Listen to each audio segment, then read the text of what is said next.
is advised.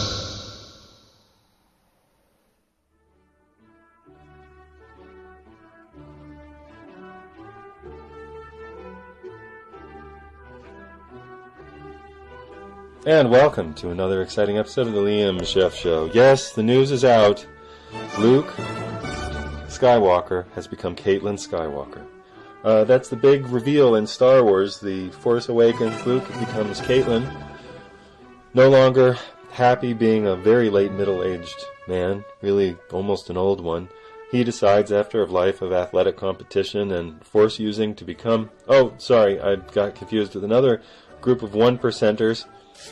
Why are we following the Skywalkers around? I mean, you know, it was cute when I was a kid and he was a nobody from a nowhere land, and I guess we found out he had an important father, but he was going to reject him. But now it's just bloodline stuff. It's just bloodline, more bloodline. Now we got to follow these people. Why? Because they're important. Why are they important? Because they were related to somebody important. Okay. Done. Bored. Don't care. Also, they kill an important character just for no reason. I mean, they didn't even let it go on long enough to develop the narrative thrust of where that was going, and they did it so you'd hate the villain and you'd have to see next time who the brother and sister were, like you don't already know. Dear God. It's just a remake. I mean, it's not even a remake. It's like what do the kids call it, a mashup? You know, it's like a mixed tape that you're chopping bits of songs together. It's just expensive. Speaking of expensive, you're listening to the Liam Scheff Show, which isn't expensive. It's coming to you for free, or for the price of your internet subscription, which I get none of. You can support independent journalism by buying my book, Official Stories. Working on Official Stories 2, we're going to be talking about the myths of religion and sex and gasoline and all the other things that make the world that we know work so poorly. We talk about sex a lot. The subheading of the show is Deep Sex Talk, and I put that there so that kids who listen will just fuck off, get out of here. This isn't for you. Go away. Fuck off. Go watch Star Wars. Yeah. Han Solo. That's all I'm going to say. Han Solo. I'm just saying, get the tears ready for your popcorn. It's just, look at me. And they're going to move right on like it didn't happen. It just pisses me off. You know, you're supposed to earn... All right. I won't ruin it. I already did, if you're thinking. But, okay. Go to Star Wars and see Caitlin Skywalker. She's magnificent. She's Woman of the Year. We are about to talk with Lauren J. Barnhart. She's got a heart like a barn, that one. She's got a heart so full of love and animals and... No, Barnhart. Well, it's spelled the same way, but not heart. H-A-R-T, like a deer. So it's Deer Barn? No. It's Barnhart. Lauren J. Barnhart. L-A-U-R-E-N-J. Barnhart, who has a lovely book called No End of the Bed. And again, if you're a kid, get out of here. Get out of here. And if you're an adult and you have the mental capacity, the emotional capacity of a child, get out of here. Get out of here. They're Christian podcasts for you. Go listen to those. Reaffirm your belief in a wizard. Go ahead. Do it. See if it's good. Merry Christmas. It's okay. It's Saturnalia. Romans were running around screwing everything they could. But I know, the Virgin gave birth. All right. Yeah, we live in a very logical world. And we're going to talk about that logical world with Lauren J. Barnhart of laurenjbarnhart.com, of No End of the Bed, who grew up in a particular way of being, grew up in a very Christian way of being, and has now graduated from that very Christian way of being into a very sort of human way of being. And in between those two, she went through a very polyhuman way of being. We are going to talk about that. It is going to be sexually interesting. So if you're a kid, get out. Get out. That's what I'm trying to tell you. Get out. And if you're not, stay. Stay. The water's fine. Come on in. Let's get to the interview with Lauren J. Barnhart on the Liam Scheff Show. Remember, support independent journalism by buying Official Stories. Buy Official Stories because Official Stories exist to protect officials. We're never done learning about the way that they lie to us. This is a great teaching tool for you to use in your home and to put under the Christmas stocking. You still get it to yourself in time if you use all the gasoline you can to get Amazon to deliver it overnight, or in 2 days, or just give it right after Christmas because it's, there's a big buying rush right then. Let's get to the interview with Lauren. Hi, Lauren. Lauren J. Barnhart, thank you for coming on the show. Thanks so much for having me. As you said, I grew up in a fundamentalist Christian church. I was in private schools all through college. Very sheltered upbringing. I think it was especially difficult being a female, all of the submissive teachings that you're taught as a woman. I totally went in the opposite extreme as a young adult and basically, lost about 90% of my friends at that point, the entire community, and had to start my life from scratch at that point. And I wanted to understand what all of these teachings really meant, why things were considered right or wrong. So I just started exploring, and I discovered my sexual self. I feel like I felt pretty dead before that point, and I didn't feel any guilt or shame after the fact. And I, as an artistic person, just got drawn towards the polyamorous community and learned a lot from there. Obviously, it was very... Let's pause for a second and let's cover a little of that childhood ground. Sure. What were you taught? Did you go to Sunday school every Sunday? You were in religious school? Did you have things around the house saying Jesus loves you and Jesus saves you? And Oh, definitely. What was the message about sex growing up? It was very taboo. Everything around sex was a no-no. I wasn't allowed to watch regular television or have any outside influences. So it was basically, Christian kids shows and old classic films, which tended to make me a little more obsessed with glamour. I don't know if that was good or not, but so I lived very much up in my head because... With Betty Davis and Lauren Bacall and... Yeah, mostly musicals, Fred Astaire and all that stuff. Yeah, Fred and Ginger Rogers. Yeah. So, it was a very difficult, just live in fantasy, don't live in reality kind of vibe. What were the early sexual? So I was babysat by Catholics, and of course their son was their 21-year-old son was of course the neighborhood child molester. I'm sorry, I shouldn't laugh, but it's like, what do you expect, everybody? So they're always worrying about everything that you do, and I got in trouble because the little daughter was my girlfriend. She was I know that was shocking to Catholics because she was a female and it was age appropriate. Nevertheless, she was my girlfriend. Yes, that's a little jab at the Catholics. And we did the thing one day where I said, I'll show you yours if you show you mine. And all we did was pull our pants down, and I saw, and she saw, and that was that. Well, of course, being a good Catholic, she immediately confessed. And I was in such trouble. Nevertheless, they had this 21-year-old son who was running around, and the mother was, like, protecting him, and he would, from getting in real trouble, shoving his very adult penis in kids' faces. So I learned about religion early. What were some of did you have any early experiences or early lessons in which you were told, what were you told and how are the messages given and what happened when you became a teenager? Well, I think my parents, they never really talked about sex with me. Apparently they did with my sister, but being the youngest, I got passed over on that one. So, we did have sex ed in school, but it was just kind of a big, all the students giggling uncontrollably, so uncomfortable kind of thing. I will say later on, I think repression does cause a lot of major issues. I feel that I had social anxiety because I was afraid to be in social situations, with the opposite sex or any of that. And then in college, an interesting thing was that every year the guys would do a big thing, or they would streak through campus during some big public event. And one year the girls decided they were going to do that. And it did not end well because all of these guys decided to start chasing them. They were so repressed that they just went crazy all of a sudden. And what college is this? Not good. It was George Fox University, which is a small Quaker school in Oregon. Oh my God. And they obviously had a massive porn problem in the guys' dorms. They were trying to figure out how to, stop that from happening. So, no, good luck with that. Yeah. age of the internet.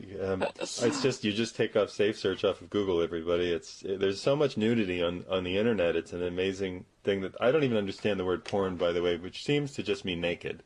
Porn, as far as I can tell, means naked, because that's when you take safe search off Google, you get naked images, and when you put it on, you get non-naked images. So I guess Americans hate their bodies and hate nudity. So all of these randy boys are chasing naked girls in George Fox University. That didn't make the press, I guess. I guess they really covered that up. No. And there was only one guy that all the girls had to leap into some bushes off of this gravel path, and there was only one guy that actually offered his shirt to them. So oh. Yeah, it was like 1 percentile wow, there. Female nudity. Let's enjoy it. There are tribes around the world, of course, that are naked their whole lives, and they don't think about it at all, and they only consider it improper when they're sitting in certain ways. So if a woman's sitting naked, she has to put her foot more or less in front of the opening to her vagina, and that's not naked versus naked. Yeah, it's really interesting because I worked for an art model for many years, and you really do learn that there is such a huge difference between nudity and a sexual moment. I used to feel kind of excited by nudity in a movie, and now I don't, because it's just something I've become so used to. Because you were an art model? That, and also just being in the polyamorous community, you're around a lot of that as well. So let's get from George Fox University to when you graduated into discovering your sexual identity and that leap into, because that's a big leap. Now, if people in the audience don't know, polyamory is a word that means many things to many people. Unfortunately, the Greek Latin prefix just means loving many people, and any mother loves many people if she has the husband and a kid. Everybody loves many people. But in direct reference to relationships, it means being sensual or probably sexual with a couple of people at a time. So when did you, I don't need to know the rough details, but how did you must have had a boyfriend, and then how did you even hear about it? How did you make this transition? Right. Well, I met a guy through an internet dating site, and he basically introduced me to the community that he was a part of, and it basically went from there. So, at first I was just totally shocked, and I didn't really know how the outside world functioned to begin with, and I just really wanted to understand everything out there. So my curiosity just led to this place of extremes. I went from one extreme to the other, which makes a lot of sense. If you're raised to be extreme in one sense, you will probably end up being extreme in another. And at this point, I feel much more balanced, but not that it isn't imbalanced at the same time. So that led to a lot of crazy adventures. And I feel like I learned how human beings just work through the whole experience. Let me represent the audience and say, don't leave us out of all the crazy adventures. By the way, this is covered in Lauren's book, which I am enjoying, and truly, called No End of the Bed, which is $5 on Kindle right now, $13 in paperback. So do yourself a favor and support an independent author who's going to tell you some things that you're not going to hear I guess some parts of the Huffington Post will let you talk about this. But we're not usually allowed to talk about sex outside of the idealized version that two people meet when they're young and for some reason never find anybody else attractive in their whole lives. And then they make children, and then they die together on a swing, on their porch, happily at the same time or within minutes of each other without time to feel any sadness, because that's the way it's supposed to be and the way it should be. All right, that's not what you did. You got into a polyamorous community. You were going out with one guy, and then you were involved with more people. Right. I think I was even a little more extreme that way in parts that aren't in the book, in fact. But in those early phases of being in the polyamorous community, it was just nonstop adrenaline rushes. There were some really insane parties, orgies, and this guy in Seattle invented this crazy sex machine chair, which years later I saw at the Sex Museum in New York, so that was amusing. Yeah. So you're faced with some extreme emotions, and you also learn a lot about yourself in the process. What I learned, everybody has to work through jealousy in some way. We're all wired differently with that. But for me, I think my problem is that I had this obsession with becoming someone's number one. I wasn't interested in like a serious relationship, though I was involved with certain people for a long stretch of time. But I was just so competitive, and I had to work through those insecurities that I had. So it's almost like you go through this crazy psychological exploration of yourself and other people in these intense experiences. So you were seeing the one guy, and when you say orgies, you're saying that you would have sexual experiences in a room with more than one person at a time. Now, the audience, people in the audience, all Americans, as far as I can tell, are polyamorous, but they project it into the movies and into what's called pornography. And pornography is when people are having sex for real and they film it, and movie sex is when they're pretending to have sex and they film it. So you tell me which is more strange. But everybody has relationships with essentially other bodies in the room because we're all video and movie watchers. I'm not saying everybody gets into hardcore pornography. I'm certainly not. But when we're watching naked people in front of us, we still tell ourselves we're monogamous. But what people in the polyamorous community, or if you go to an orgy you're doing, or if you're a swinger, you're actually having the experience for real. Right. And another fascinating aspect is it's not at all like the movies. These are real bodies, all different shapes and sizes, different ages. And that's a beautiful thing. A lot of people wouldn't think so, but maybe it's my artistic side that finds beauty in all different types of people. So what I miss about that time of my life is the extreme openness that I had to people. And it was a really beautiful experience to, just let these experiences in. And even though I was afraid and had anxiety over going to some of these events, it was always very rewarding, and it wasn't wrong or right. It just was. It was, always mind expanding. I was saying to you in the pre-interview that all men are obsessed with threesomes, and I think women of a certain disposition or age or whatever can think about that, which simply means that you're seeing somebody, you're having attention paid to you, you're paying attention to somebody.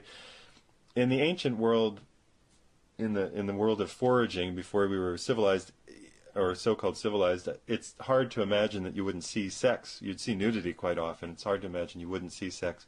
There are even anthropologists who make, I think, a very good argument that because women have a long period up to orgasm, take a long time to have an orgasm, men are very quick, and that we humans have fairly large testes compared to our it means that we produce enough to be multiple.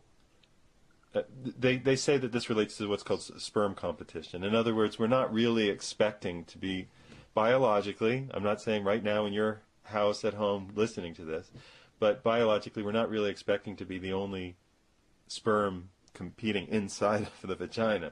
So what the anthropologists and biologists are saying is we seem to be built, or we've come about as a species that has some group sex experiences, or at least consecutive different partner experiences within a short period of time. And I imagine that when you're there being around naked people, something in you goes, oh, this has happened before.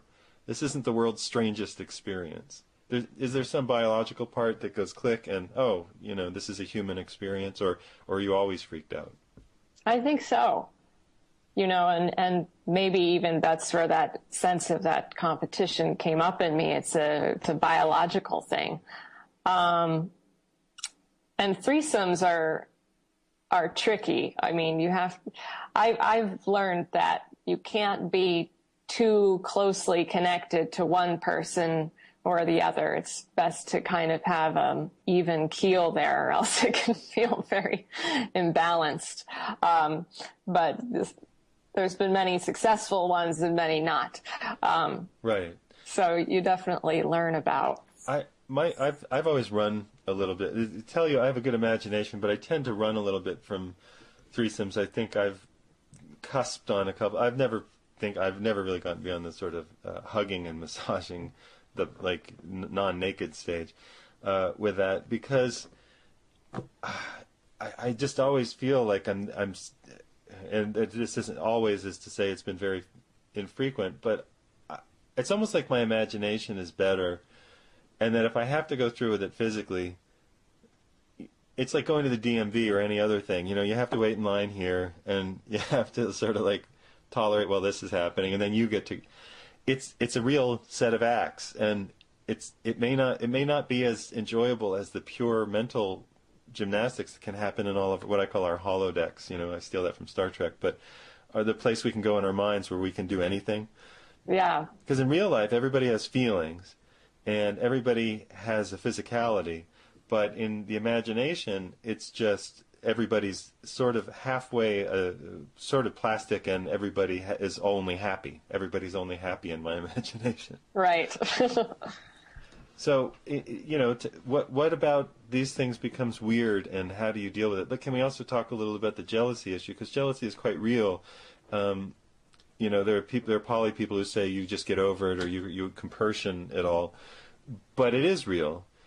And it does tell you something about really. I find that it tells me something more about myself, if I'm honest, than necessarily the other person. So that's not really a question; it's a set of comments, and I'm wondering where that takes you. Yeah, I would agree with that. It does speak a lot about your own motivations, insecurities.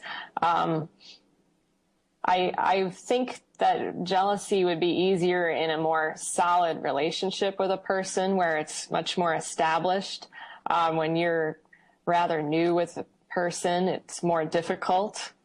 So jealousy would be easier to get over time with a person. But in that initial thing, I think I was always threatened by older women who just had it all together, because I was very young at that point and clueless. I was just looking for direction in a lot of ways. So then these older women obviously didn't like me because I was the young threat coming in, the naive young girl with the doe eyes, So it went both ways.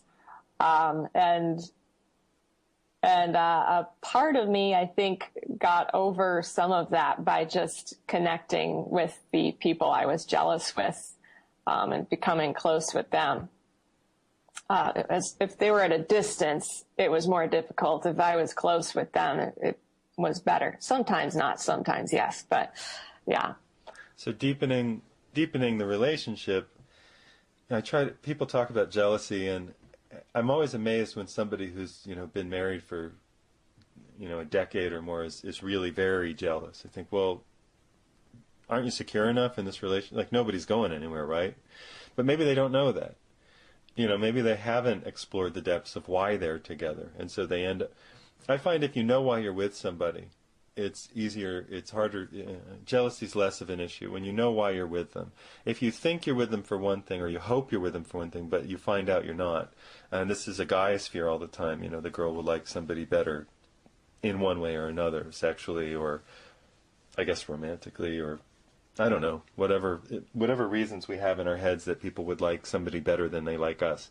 Even availability, or money, or stability of finances, all that kind of stuff comes into a guy's head, my head. So, no, I have to go through that, and then I have to come back and say, well, who am I to this woman, and who is she to me? What's the basis of our friendship? Are we being honest? And if the answers to that or the basis is friendship and we can communicate, then I go communicate and the jealousy just sort of goes away. But there's still feelings about what, I mean, you still have feelings about watching somebody have sex with somebody else, right? Oh, definitely. That's very difficult at first, and rather shocking. And it's an interesting point you bring up about, I have a hard time understanding why people would be jealous after being together for that long, because I think that might come a little bit from not having full honesty with each other. I've met some couples that they won't even talk about their past dating history with each other. That's strange to me, because that's a whole part of your life, that is very important, and it shaped you into who you are. If you can't share everything of yourself, then there's just a lot of fear at work there. And that's something definitely that polyamory taught me, was that radical honesty. You're honest no matter what the risk could possibly be, and you're not afraid of what that other person will think of you, and that's very attractive in another person. Okay, let's take a little break. Feels like a good time for a pause. In the interview with Lauren J. Barnhart, author of No End of the Bed. What can we learn about sex by talking about it? Well, a lot. What can we learn about sex by having it? A lot, but you got to talk about it. And that's what we're doing here on the Liam Scheff Show, Deep Sex Talk on UCY TV and Truth Frequency Radio. You can support this show by buying the author's books. The author's books, they're right there on Amazon.com. See you in a minute.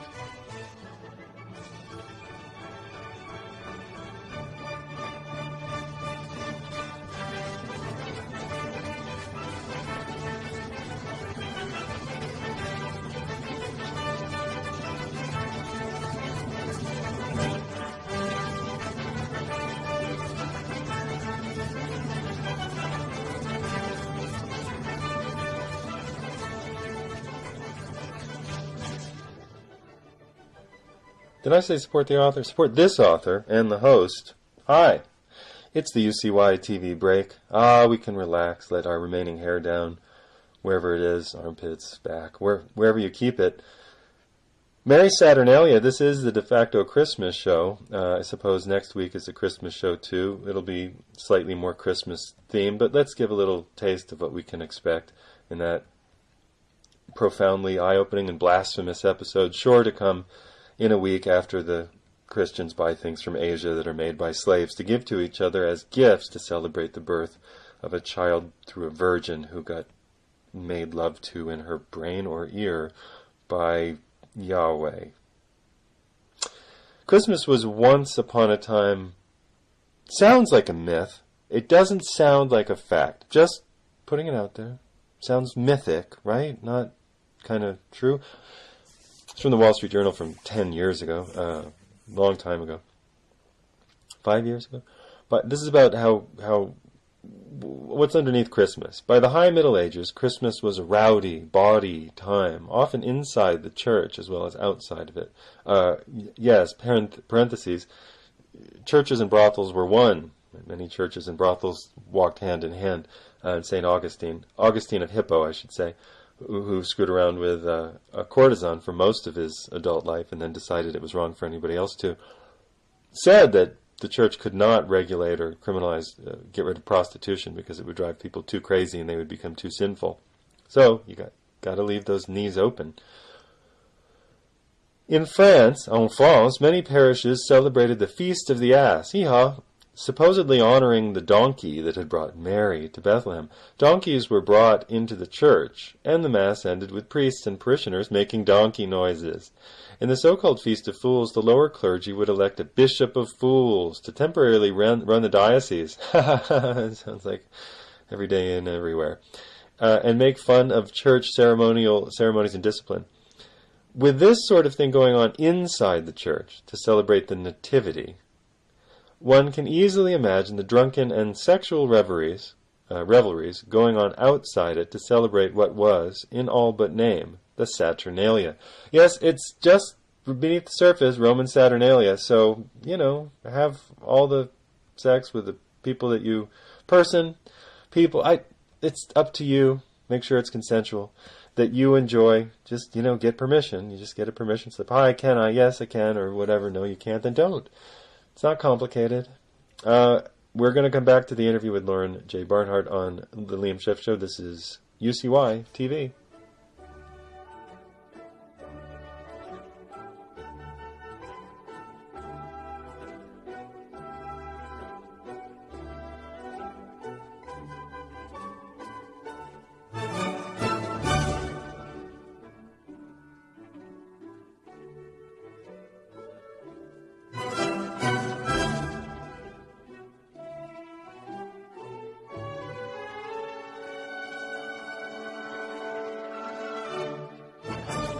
Welcome back to the Liam Scheff Show on Truth Frequency Radio and UCY TV. UCY and Truth Frequency Radio are here for you to listen to. You can support them by going to their websites, finding the donate buttons, buying any of the stuff that they give away, or sell, I should say, and thanking all of the great programmers and programming that happen on the air for free for you, just by having a computer that you paid Asian slaves to make, and the internet service that costs coal and nuclear energy to put electrons through so that you can get it in your home. And, that's the modern world. We're talking with Lauren J. Barnhart of No End of the Bed, and Lauren J. Barnhart, B-A-R-N, like a barn, and H-A-R-T, like a big deer, .com. I'm very much enjoying reading. I'm very much enjoying learning to speak English.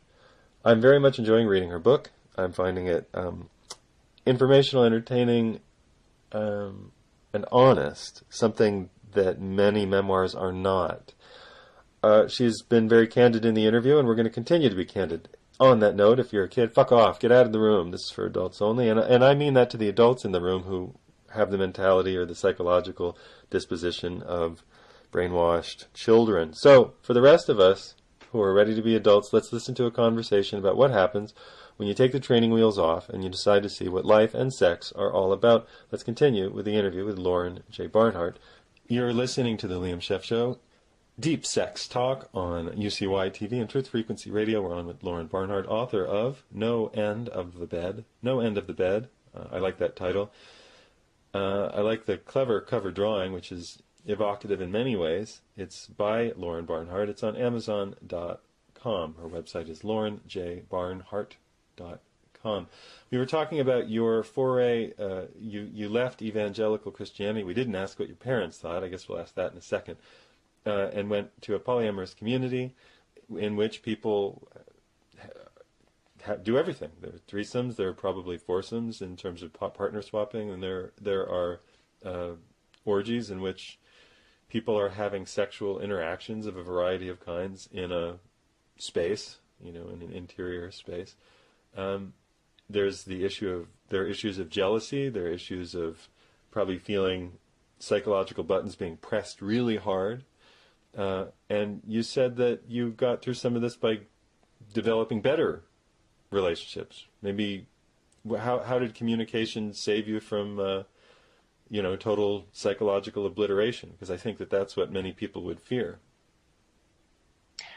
Right. I mean, to get through those experiences, total honesty is essential. It doesn't always happen, but it's the goal.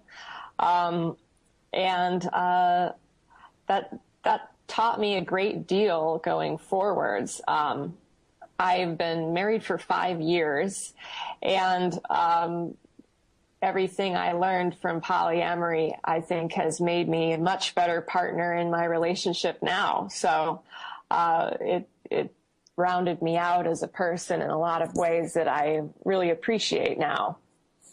What was the exodus, the leaving from? What did you tell your parents during this period? I was very open in some ways, and in other ways not. At the time in the book, I'm actually living with them.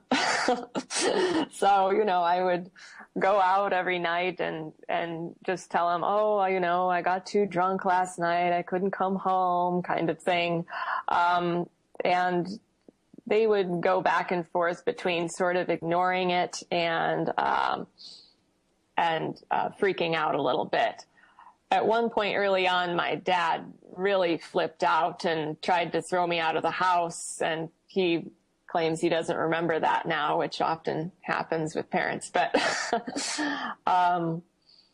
so yeah, it was a very difficult process, and I think they just got to a point where they realized if they didn't accept me, and I was an adult at that point, they were going to lose me. So they chose to be accepting and just let me go on my ride and see where I ended up.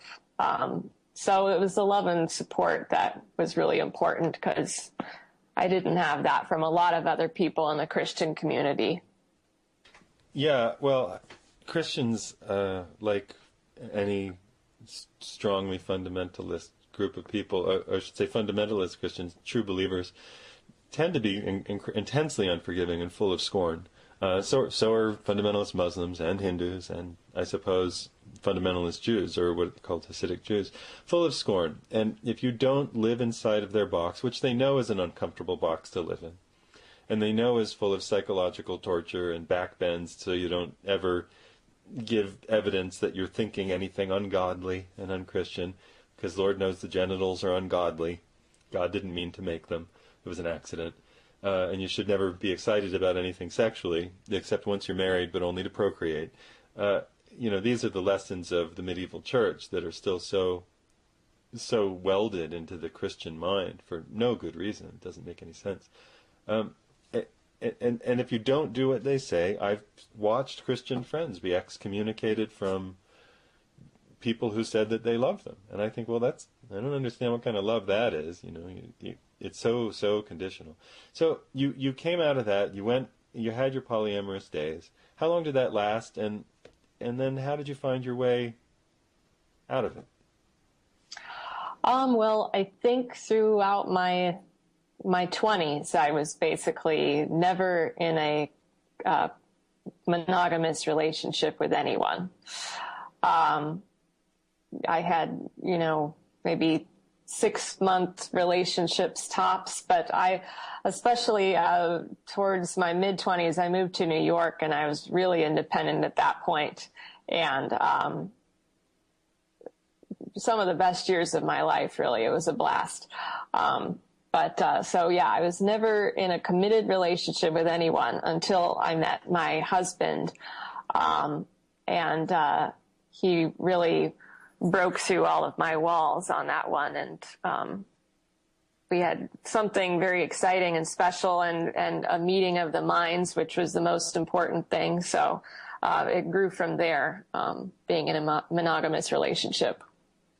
And when you say monogamous, clearly you've been through too much to be spying on each other,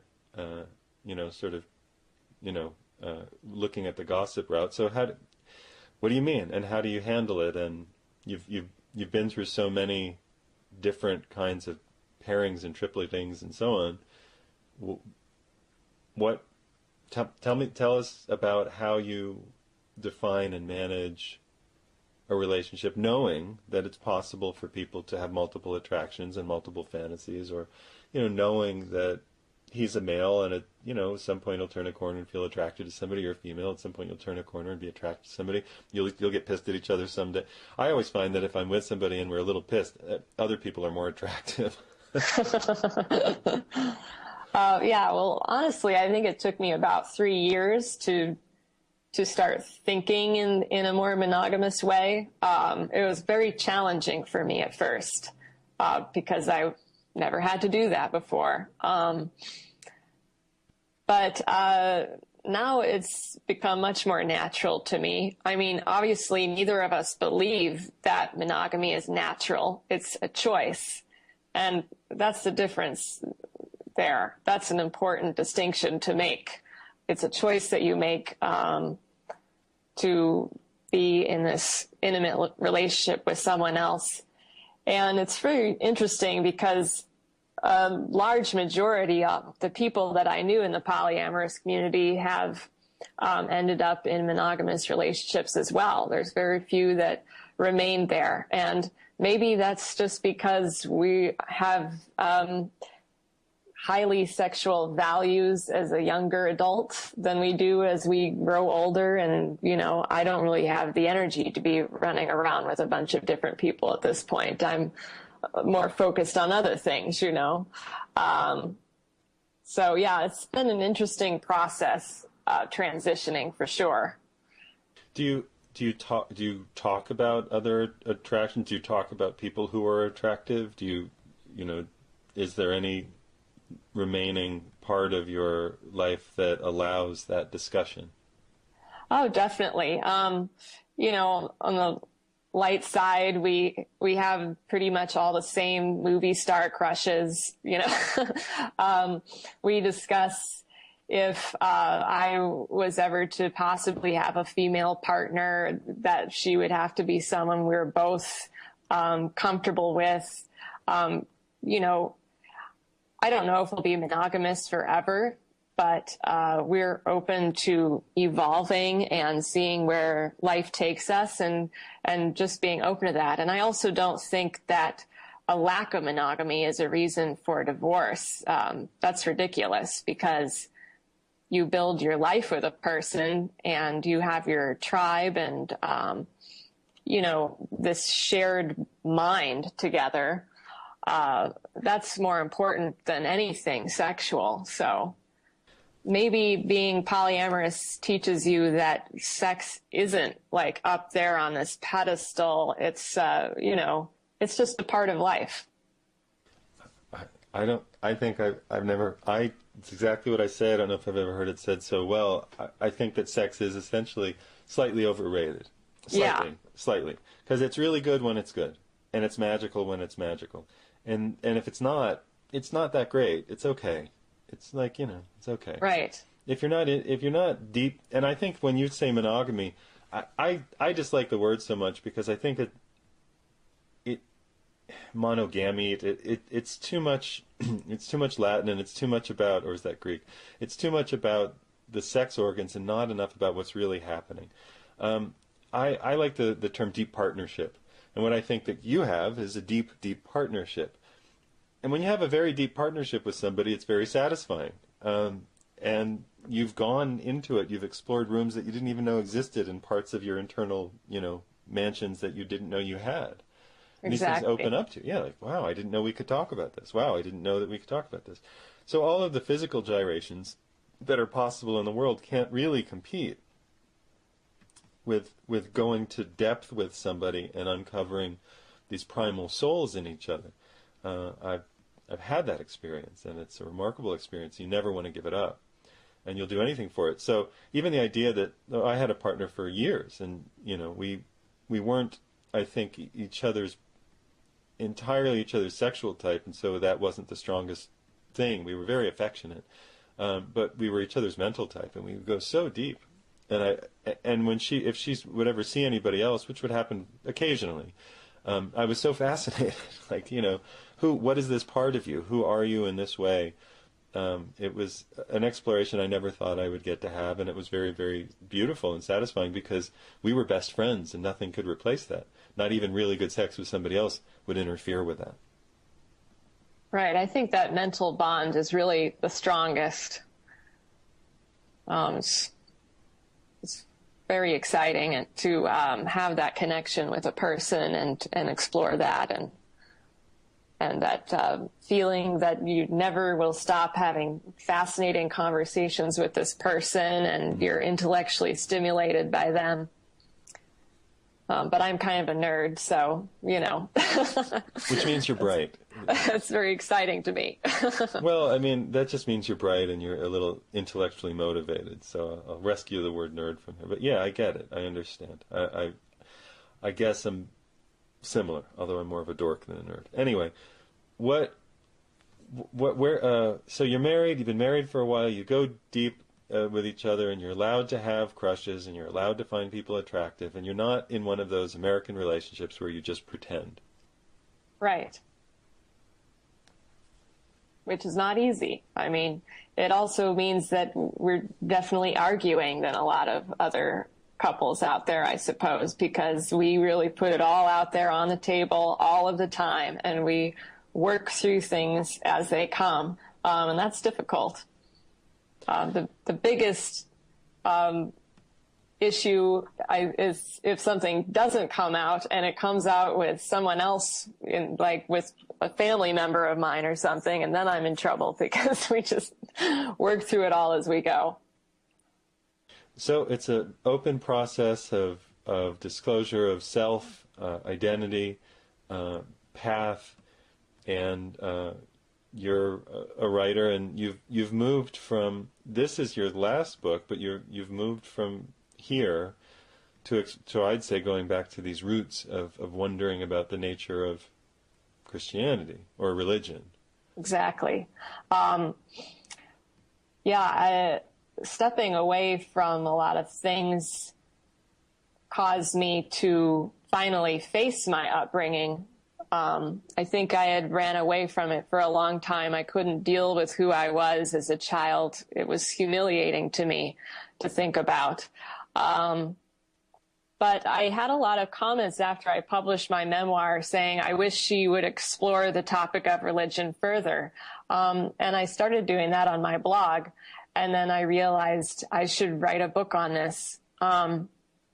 So at first the research was very difficult for me to get into. It was very painful to face all of this.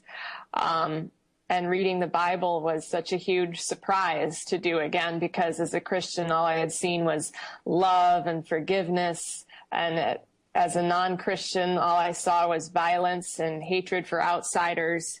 That wasn't all I saw, but it's a big part of the God of the Bible. So I went into all sorts of topics around religion and started writing about the origins, and it went so far back, like into the Paleolithic era, and it was just really fascinating to see how religion evolved. And it's not this religion or that religion. They're all connected. They all grew out of each other. And it's an amazing story. The idea of the Savior God keeps coming up over and over again, and with the same similar life trajectory. So it's very interesting. And you're working on a book on this. People can find your thoughts and process at your website, Lauren J. Barnhart. The God stuff is fascinating. I got into it 2013 or so, 14, very heavily, and when I find something that fascinates me deeply, I'm very public about it, and I always risk alienating certain people who've followed my work, So I did a lot of stuff that was pretty revealing of the vaccine and the petrochemical and the military-industrial complexes and industries. So I had a fan base there. But there are a lot of Christians in the, critical thinking movement about pharma, vaccines, etc. And I knew I would lose some of them, and I did. And I kept some of them, and some of them grew with me, which I appreciated. But it's always a little scary to open up a new box and go, oh God, I guess I'm going to alienate more people because I still don't believe these official stories. I don't care where they come from or what period of time. So now when people ask me if I'm do I believe in something, I say my answer is very simple. It's, do you want to know? Sure. Do I believe in this religion? I say, I don't believe in wizards. It's a very simple, straightforward answer. I don't believe in any particular wizard of any particular era. I think history has rules, and I think that you can tell something's a myth if it fails a number of criteria. Does it totally defy biology and physics? That's a good idea that you're dealing with a story, not a reality. I try to impress that upon people, that it's okay to think about these things. I also tell them that, I ask them when they started believing in a certain myth that they believed in, and it's always when they're children. I think, isn't that a little unfair? I mean, what if somebody never told you Santa Claus wasn't real? You can get kids to believe anything if you enforce it. What's the Paleolithic origin of all religions? I mean, savior gods. What are you finding in the last? We got 5 minutes. Well, in that era, societies were very matriarchal. There was a goddess, and there was the serpent lady, which is one of the oldest known goddesses. And later on, there was Baal, who was horned and hooved savior god of the harvest. These two gods are very interesting to me because they've become melded almost into the devil of Christianity now. So the old religions became demonized by the new religions. And a great part of that is also the suppression of women in that process, which I think is also very closely tied to monogamy, because society was not very monogamous back then, and it became so with our current religions. When you switch it all to the patriarchal system, you have, I need to make sure my progeny is inheriting my property, and you need all these systems of control and all of this. So it's very complicated. Right. Have you followed the transfer of human groupings from the foraging clans and tribes to the towns, the agricultural towns? You've probably seen that's the transition point, or that's exactly, yeah. It's kind of weird. I ended up trying the Paleolithic diet as I was studying this. People used to grow taller and have better teeth before the farming of grains. So, yeah, but the Paleos get they're fanciful with a lot of things because people didn't eat cattle very much. People eat very low on the food chain. You'd have to eat a lot of grasshoppers and catch some rodents, salamanders, fish, lizards, octopi, eggs would be important. But also they don't. The Paleo people, if the teeth have been examined, and they find lentils and barley. There were wild grasses. There were some pulses that grew for a long time. There were nuts and seeds.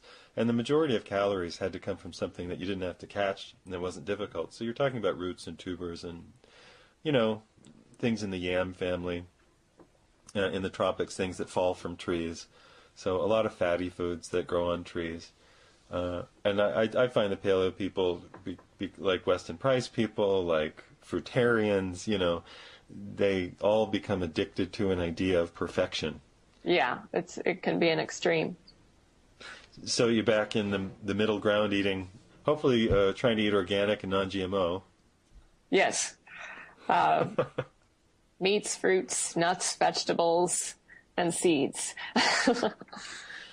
All right. Well, what can people look forward to you coming in the near future? What kinds of materials you're going to have out? How can they follow your blog? And when can we expect a book, a new book?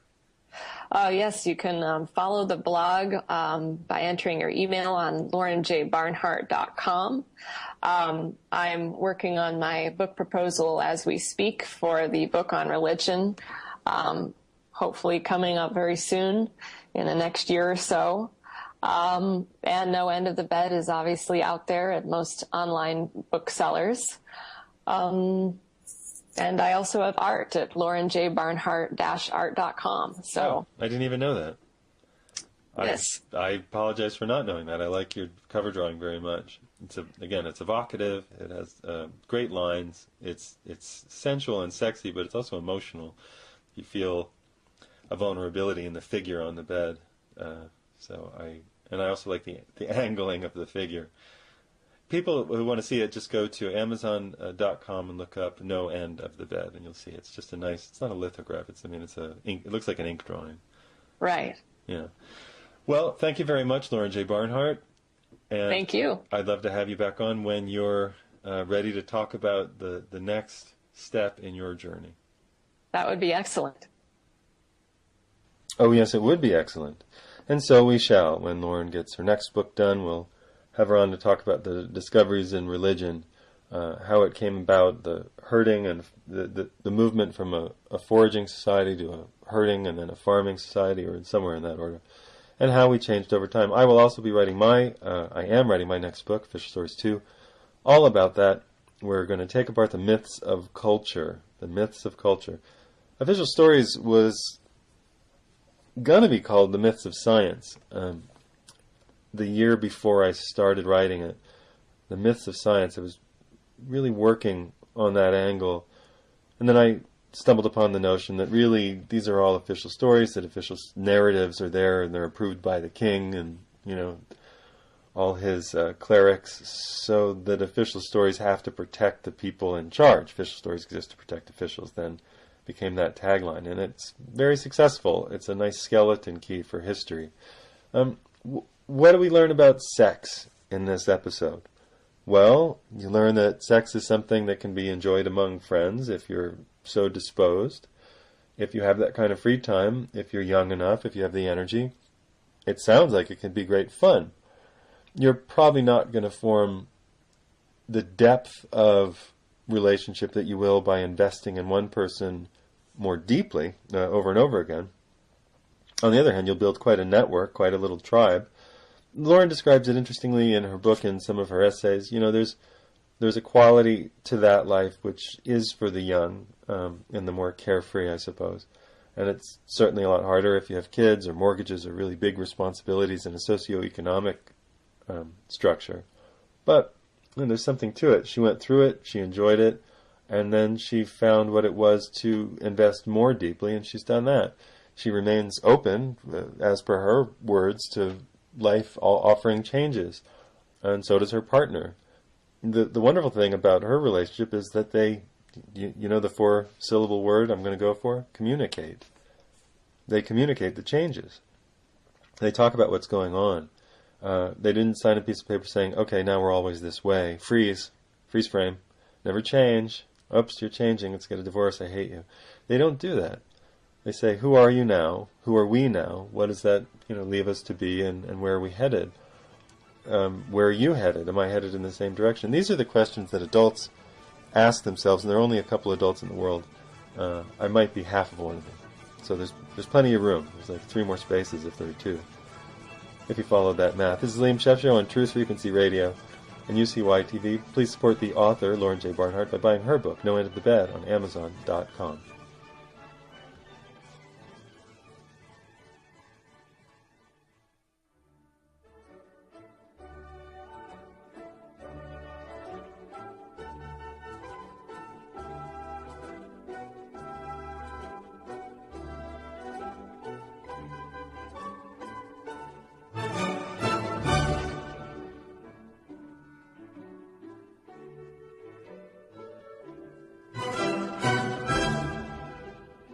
And now a special message for UCY TV listeners. Hey, it's the Liam Scheff Show. Deep Sex Talk. You heard the show already. You didn't just tune in now in the last 2 minutes. I don't have to tell you what we talked about. Lauren J. Barnhart, laurenjbarnhart.com. Do I? No End of the Bed? Well, I'm busy writing the sequel to Official Stories. Feel like it's really coming along now. It took a lot of chewing and digesting of the new material, because I wasn't just going to write 7 new official stories. Fluoride, plastic. No. Official Stories was a big deal. It was 20 years of my life, or 10 years, 12 years of being a journalist, 10 years of being a journalist, and then, I just poured it all out through that skeleton key. Official Stories exist to protect officials, and I didn't want to just do a Xerox carbon copy remake. It feels trite, feels cheap, feels manipulative. So I really had to struggle and work with these new materials. We talked about some of them in the interview with Lauren. It's church and history of civilization and the sexual nature of the species. I mean, really, species-wide, what are we? Asking a lot of big questions. And then you have to take those big questions and wrestle them down into a digestible form. You need a skeleton key for it. And it's not the same as, you can't just say official stories exist to protect officials when talking about marriage or monogamy or even religion. It applies to some degree, but these are myths. These are bigger than official stories, and people desire to believe in myths. People are myth eaters. We're hungry for stories. So nobody really has to tell us. We don't have to work too hard to want to buy into some new idea. we'll be talking about that in the next weeks and months as I write the remainder of the book and get it ready for sale. It will be available for pre-sale at some point so that the fans or followers or appreciators of this way of thinking can buy it and show me a little support, and then I will put it for sale. I hope